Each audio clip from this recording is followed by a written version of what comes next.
Смотри, и подвалы во все руки. Сквотинг расчистит закаленный рассудок. Плотная фрига, войны дебита. Это я, Бизон, и недавно в группе я проводил опрос, что необходимо делать по вашему усмотрению в нашем сообществе и чего вы вообще хотите. И наибольшее количество лайков набрал тот комментарий, который просил осветить какую-нибудь тему касаемо сквотерского движения, ведь опять-таки все наше сообщество на нем построено, по сути, и с него берет свое начало. Потом уже больше влились в краст-панк и прочее. Касаемо современных событий, я думаю, мы к ним перейдем чуть позже. Я сделаю об этом статьи в группу. Ну а сейчас у нас другая тема. Давайте поговорим лучше о мифах сквотинга. На самом деле тему для видоса я нашел очень быстро, потому что я искал информацию для постов на тему сквотинга, вы просили, и наткнулся на пару статей, которые, судя по всему, даже близко не представляют себе, что есть сквотинг, и очень часто даже сами сквотеры не представляют, что есть сквотинг, поэтому давайте мы сегодня поговорим больше о нем и о том, как, собственно, должен действовать нормальный сквотер. Речь не идет о тех маргиналах, которые занимают чужие здания, не платят за них, скидывают все обязательства на владельца, или же просто занимают чужие здания, сооружения людей, которые по сути ими пользуются. Это уже уголовная статья на самом деле. Поэтому об этом сегодня пойдет речь. Тема дискусса: сквотеры собираются забрать ваше имущество. Если вы сегодня вобьете в поисковике новости касаемо сквотинга, вам выдаст большое количество статей на тему того, что сквотеры занимают чужие дома, собираются заселять их, оккупировать и так далее. А все это преподносится так, будто именно ваш дом собираются занять, конечно же. При этом заметьте, что большинство каналов, которые пишут об этой теме, они пишут об этом не приводя каких-либо примеров внятных. То есть большая часть из них это либо какие-то уловки в законодательстве того или иного государства, либо это именно что махинации, какие-либо разводы, то есть уже имеется дело с мошенничеством конкретным. Онлайнер, компетентные издания. Ну или вот, например, издательство «Коммерсант». Оккупасы проникли в дом. Что делать и чего не делать? Этот пост в русскоязычной группе по Испании в одной... По Испании? Интересная формулировка. В одной из соцсетей стало самым популярным за многие месяцы. Почти 300 комментариев с советами, в том числе и от тех, кто проходил через нечто подобное. Одни советовали немедленно обращаться в полицию, другие отвечали бесполезно. Одни предлагали дождаться, пока все уйдут из дома, войти внутрь, выкинуть все вещи и сменить замки. Другие предупреждаете: сделаете так, сами немедленно попадете в тюрьму. Одни призывали отключить непрошенным гостям воду и свет, другие отвечали: это тоже противозаконно и будет грозить владельцам собственности серьезными неприятностями. Да к тому же оккупасы тогда прямо в комнатах будут пользоваться газовыми туристическими горелками и могут спалить весь дом. Давайте дальше комментировать эту хрень буду. Сразу скажу, что я искал это обсуждение на 300 комментариев и выяснил для себя, что «Коммерсант» пиздит, не досказывает, гиперболизирует правду. Тем не менее, упоминание об этих самых оккупасах — это важный термин, мы его обсудим. Все-таки есть в русскоязычном сообществе, касающемся проживанию, туризму в Испании. Однако сразу за этим следует комментарий объяснения, почему так происходит. Интересно, откуда в Испании взялся этот бардак с оккупасами? Чем руководствуется правительство? Нехватка недвижимости на аренду. У испанцев много квартир, и они их не сдают, а людям где-то жить нужно. И действительно, по общей статистике, если мы берем русскоязычное сообщество, то расценки в Испании примерно такие. Средняя зарплата по Испании примерно 1800 евро в месяц. В то же время цена на покупку квартиры в том же Таррагоне, это южная окраина Испании, на 70 квадратных метров стоит в районе 150 тысяч евро. Это означает, что чистыми, без побочных расходов, человек сможет купить себе квартиру в Таррагоне за 7 лет. Причем это не самый высокий ценник. Встречаются квартиры и в 200 тысяч евро, и в 250, и в 300. Стоит также добавить, что в Испании продукты дороже, чем у нас. Но при этом ситуация в нашей стране, конечно, не лучше. И, например, в Мурманске, в Ленинском округе купить квартиру будет не дешевле. При этом, если посмотреть по цене за аренду, то у нас все-таки пониже. Ну и цена на продукты, конечно, тоже пониже. Но ситуацию это особо не делает, потому что так ты в любом случае попадаешь в зависимость от арендодателя, и по его щучьему велению ты можешь в любой момент вылететь с хаты. У меня такое было. Но вернемся к тематике сквотинга. Вот что дальше пишет Коммерсант. Система, которая позволяет сквотерам процветать, базируется на статье 47 Конституции Испании. Там сказано, что все испанцы имеют право на достойное благоустроенное жилье, а государственные власти обеспечивают необходимые условия и устанавливают соответствующие нормы для действенного осуществления данного права. При этом в статье 33 говорится, что никто не может быть лишен своего имущества и прав на него, кроме как по оправданной причине, связанной с общественной целесообразностью или социальными интересами при условии соответствующей компенсации и в порядке, установленном законом. Формулировка, оставляющая широкое поле для трактовки. Ситуация действительно такова. Я полез в Конституцию Испании, и действительно там так и прописано. Причем, что самое характерное, в Уголовном кодексе Испании нет даже пункта, касающегося проникновения в чужое жилье, а вот про оральное и анальное проникновение статьи есть, и за это большой срок. Проблема кроется в том, что в испанском законодательстве нет в принципе статьи, которая бы запрещала проникновение, а данная формулировка, это, конечно, ну да, это дыра, огромная дыра. Кто-то еще говорит, что в нашем законодательстве есть дыра. Имеется в испанском УК только статьи, предусматривающие ответственность за проникновение и кражу, и проникновение и кражу с использованием специальных средств для проникновения и кражи, то есть облегчения их. Что касается самого закона против оккупасов, такого нет. И здесь мы как раз упираемся в очень важную хрень для всего сквотерского движения в принципе.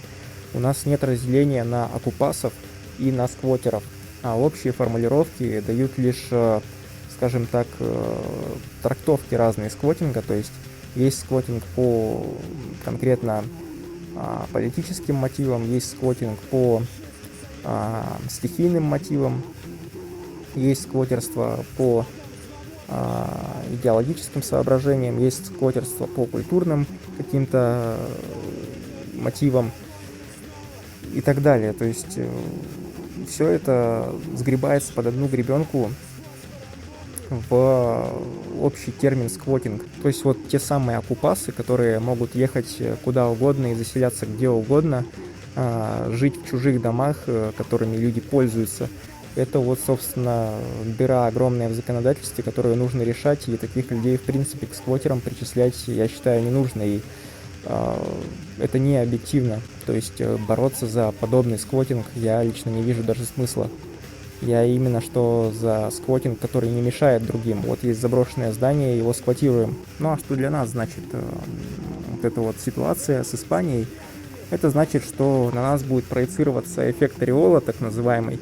То есть, когда по каким-то общим критериям делают вывод обо всем, и на каких-то схожествах одного с другим делают умозаключения, которые относятся к одному, но могут не относиться ко второму. Ну а что касается проблемы Испании, и не только, кстати, Испании, но и, насколько мне известно, Бразилии, других стран, некоторых Латинской Америки, касаемо них, и сейчас я больше буду говорить об Испании, необходимо увеличивать государственное финансирование на строительство жилищного фонда, тем более, что Испания, учитывая ее ВВП, может себе это позволить.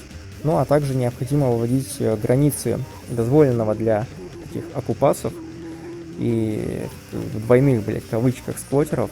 Ну, например, такие, что если здание пустует больше 5-6 месяцев, тогда его можно сквотировать, и, например, при условии более 2-летнего проживания в этом здании его можно иметь права на часть этой собственности, потому что если вы не пользуетесь имуществом более 2 лет, Европа не резиновая, сука, а домов, как мы видим, на всех не хватает, поэтому придется поделиться. Мне это, по крайней мере, кажется объективным. Я не знаю, как вам, можете написать об этом в комментариях. Что касается Центральной Европы и сквотинга, то есть таких стран, например, как Германия, Румыния, у них под горячую руку больше попадают все-таки олигархи и олигархические круги. Так случилось, например, с особняком Андрея Гончаренко в Лондоне, в элитном районе Белгравия, на 102 Итон-сквер, который пустовал как минимум год. По информации BBC и все два, его приватизировали сквоттеры, и было такое громкое дело в 17-м вроде бы году. Мы об этом писали статью в нашем сообществе. А в Нидерландах буквально в прошлом году засквотировали дом сооснователя Яндекса вообще, Аркадия Воложа, по адресу Лосиострата 16, который как минимум год пустовал. А по заявлению адвокатов Воложа, которых цитирует РБК, с 2020 года в доме проводится капитальный ремонт, и он планирует там время от времени останавливаться. То есть, исходя из контекста, он там еще ни разу не был, как минимум 2 года. Причем это не единственные случаи, которые возникали в Европе, и не только с отечественными олигархами, но и с европейскими. Их перечислять, конечно, не будем сейчас. Просто отсюда вытекает очевидный вопрос. Первый из которых: кто из пролетариев может себе позволить не жить где-то более 2 лет? Зачем одному человеку более 200 квадратных метров? И это, кстати, еще не предел. В то время как очень многие люди вынуждены ютиться в 20 квадратных метрах всей семьей в однушке. Ну и третий, можно сказать, самый важный вопрос: почему в мире в принципе возможно подобное социальное неравенство при условии, что пролетарий, то есть рабочий класс, он по сути выполняет единую главную функцию государства, то есть приносит ему прибыль и блага? Ну, ответы простые. Если каждый получает по потребности, то не возникает просто ситуации, при которой люди не пользуются каким-либо имуществом. Да, отнять и поделить. Это не значит, что у тебя заберут вторую машину и отдадут другим. Никому твоя Лада Калина в хуй не уперлась. Это значит, что тот, у кого их 10, отдаст 8 в общее пользование. То есть распределит их между теми, кто их не имеет и при этом нуждается в них, продолжая при этом трудиться. Ну, ответ на второе тоже очевиден. При наличии классового Блять, что за вертолеты, сука, за гаражом. Ответ на второе — это классовое неравенство. Если средства производства находятся в руках меньшинства, то, естественно, вас будут отдирать до нитки, как это было при царе. А доля вашего имущества будет постоянно уменьшаться, и привычные 60 квадратных метров квартиры, которые вам построили кровавые большевики, будут превращаться в угол в комнате 3×3, как это было при царе, при этом арендованный, что, кстати, уже местами начинает происходить. Вот парочка объявлений. Но ответ на третье был уже дан во втором, поэтому фабрики рабочим, землю крестьянам. То есть, если мы подводим такой итог, то оккупасы, или же оккупанты, как их можно было бы перевести с испанского на русский, это те, кто самовольно заселяются в чужое жилье, пользуясь при этом дырами в законодательстве и при этом осуществляют свои эгоистические потребности. То есть они ни за что не платят, они всем пользуются, их нельзя выселить, потому что законодательство это запрещает. Потому что в законодательстве тупо не прописано, что так нельзя делать. Ну а как это говорится в английском сквоттерском сообществе: better squat than let houses rot. То есть лучше сквотировать, чем позволить домам гнить. То есть сквотинг, он и относится именно к тому, чтобы сохранять здания, пользоваться ими и сохранять их. Если кто-то ими уже пользуется, то это не сквотинг, это самовольное заселение. И по сути такой паразитический образ жизни на обществе. Это как воровать у какой-нибудь, я не знаю, доярки, которая там это в деревне сыр делает, да, воровать у нее эти клубы сыра. То есть, по сути, обворовывать общество. Это неправильно, я считаю, и сквоттерское движение не должно быть таким. Вот такой вот вывод. Ну а для общего развития советую вам прочесть наш ЗИН, который есть в нашей группе ВКонтакте «Сквотинг для новичка. Убежище в каменных джунглях», которая освещает тематику русского, правильного, именно нашего, о котором я вещаю, сквотинге. Прочесть можно также Винслендское руководство по сквотингу. Это то, которое освещает сквотинг Европы и особенно Австралии. Это западное издание, которое переведено в нашей группе ВКонтакте, также можете его найти. А также работу А.С. Москвина из города Кирова 2011 года. «Феномен субкультуры сквотеров» называется работа. Она есть в нашей группе ВКонтакте также. Можете ее прочесть. Там очень грамотный анализ сквотерского движения происходит. И в целом для тотального ознакомления с этой субкультурой обязательно к прочтению.